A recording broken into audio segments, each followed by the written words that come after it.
Okay. సరే, ఇది first ఎక్కడి నుంచి మొదలెడతానంటే, మీరు అడిగారు కదా రీతు చౌదరి, గౌతమి చౌదరి, మహేష్ చౌదరి, వెనకాల మీకు ఏదైనా వినపడుతుందా?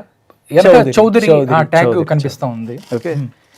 ఈ వెనకాల ఎప్పుడన్నా సరే పేర్ల చివర తోకలు విన్నప్పుడు నాకు ఆ దాసనారాయణరావు గారి మాటలే గుర్తొస్తాయి. ఓ నాయుడు గారు, ఓ రెడ్డి గారు, ఓ చౌదరి గారు, ఓ రాజు గారు, ఈ పేర్ల శివరలోన తోకలెందుకు, ఈ ఊరి శివరనేమా పాకలెందుకు, గుడిసెలు ఎందుకు, పాకల. దాసనారాయణరావు గారు మంచి బాగా రాశారు నిజంగానే ఈ జాడ్యం నిజంగా పేర్ల చివర తోకలు పెట్టుకోవడం సరే వాళ్ళ పర్సనల్ చాయిస్. ఓకే, పుట్టినప్పుడే పెడతారు పేరు. ఓకే, నా పేరు పెట్టారు. మా నాన్న ఒక ఆదర్శం కోసం రాజశేఖర్, ఎస్, ఏ క్యాస్ట్ వెనకాల రిఫ్లెక్ట్ అయితే పెట్టలేదు.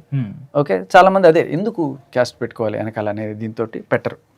నేను అసలు రాజశేఖర్ అంటే హిందువా అని కూడా తెలియకుండా శేఖర్ భాష నేను పెట్టుకున్నాను. కొంతమంది ముస్లిం కూడా అనుకుంటారు, ఏమైనా అనుకోని. So basically I don't like, అది నా ఆదర్శం. ఒక ఇన్ఫ్లుయెన్సర్గా